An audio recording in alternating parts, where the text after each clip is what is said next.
Assalamualaikum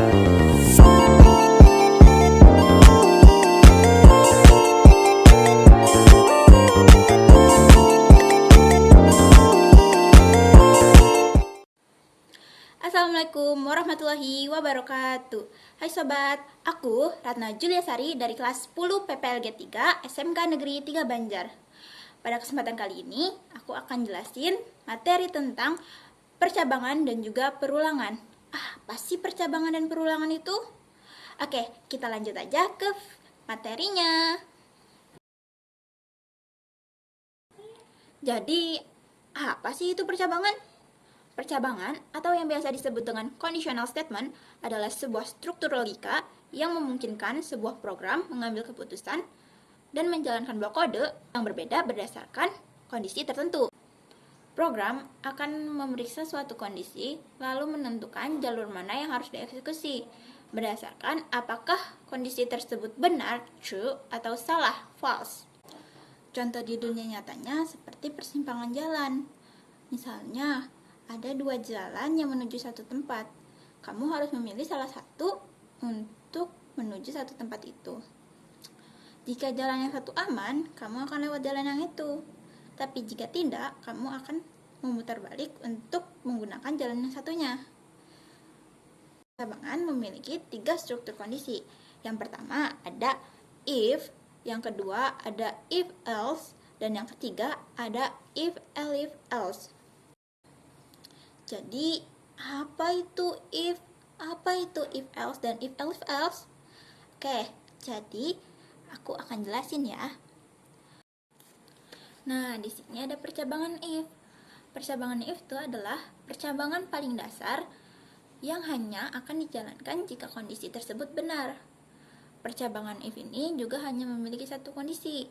Jika benar dia akan lanjut, jika tidak ya udah berhenti di situ. Contohnya di sini kita punya nilai. Jika nilai kamu berada di atas 75 atau 75, kamu akan dinyatakan lulus. Jika tidak, sudah. Tidak ada yang tahu di mana kelanjutannya. Karena tidak akan ada keterangan kamu tidak lulus atau kamu harus remedial. Hanya akan berhenti di lulus dan berakhir. Itu adalah contoh kondisi if. Terus kalau percabangan if else itu apa?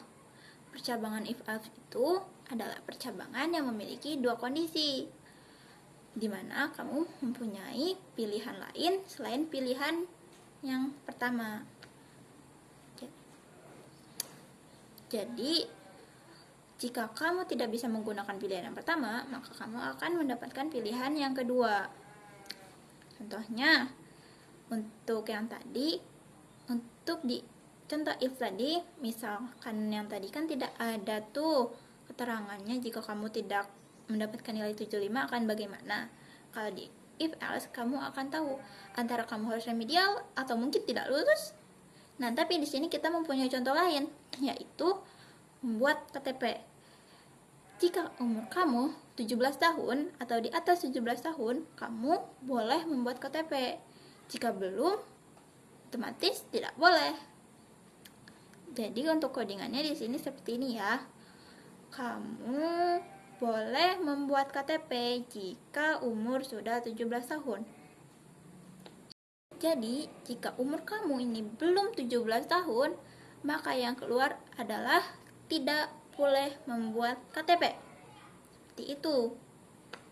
Udah paham atau belum nih? Lanjut aja ya, kita lanjut ke materi yang selanjutnya, yaitu if else.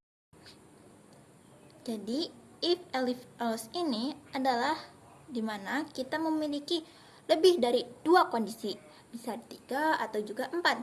Contohnya di sini, jika hari Senin itu adalah mulai kerja, jika hari Sabtu itu adalah weekend, dan jika hari Minggu itu adalah libur. Jadi, jika selain hari itu, hari apa? Hari biasa. Nah, di codingan ini, harinya adalah hari Senin. Berarti yang nantinya akan keluar adalah hari Senin, yaitu mulai kerja. Jadi, kalau misalnya harinya bukan dari ketiga hari yang ada di if, elif ini, maka yang keluar adalah else-nya, yaitu hari biasa. Nah, udah ngerti belum nih tentang percabangan? Jadi, percabangan itu adalah kondisi di mana program bisa memilih jalan mana yang harus dieksekusi berdasarkan kondisi tertentu. Nah, materi tentang percabangan udah selesai nih. Sekarang kita akan lanjut ke materi perulangan. Nah, jadi perulangan atau looping dalam pemrograman adalah sebuah instruksi yang digunakan untuk menjalankan baris kode yang sama secara berulang-ulang selama kondisi yang ditentukan masih terpenuhi. Perulangan ini juga memiliki 3 dalam Python, yaitu ada for, while, dan do while. Nah, oke, jadi seperti kataku tadi, perulangan juga memiliki 3 kondisi yang akan kita bahas, yaitu for, loop, while loop, dan juga do while. Nah, pertama ada for nih. Jadi for loop itu adalah struktur kontrol perulangan dalam pemrograman yang digunakan untuk menjalankan blok kode secara berulang. Gitu. Nah, for ini adalah yang kita pakai jika kita sudah mengetahui berapa kali harus diulang. Jadi, jika kamu udah tahu berapa kali harus ngulang kondisi ini, berarti kamu bisa pakai yang for.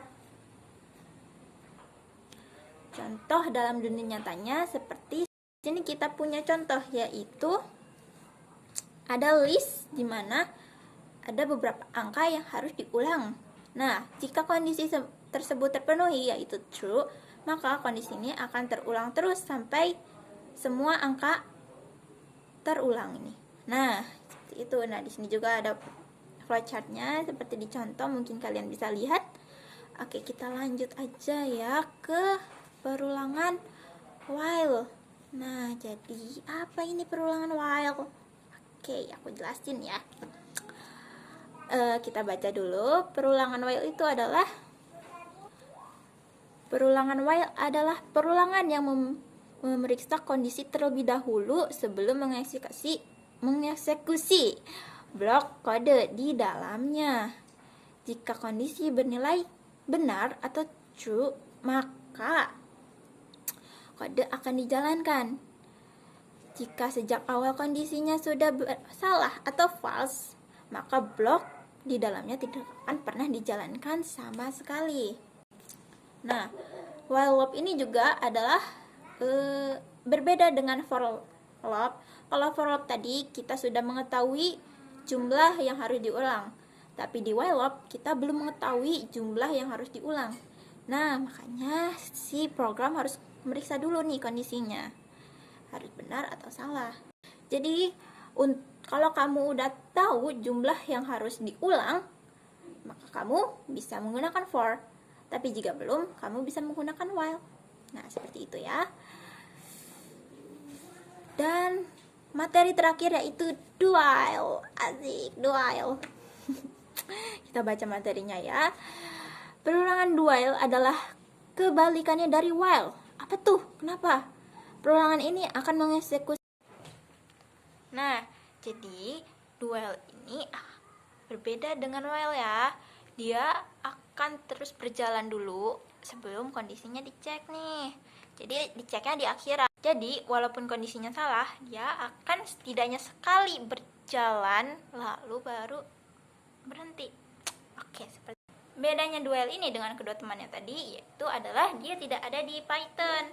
Jadi kalau kamu bikin do while hanya ada di C++, Java, dan juga JavaScript dan yang lain-lain. Jadi dia tidak ada di Python ya.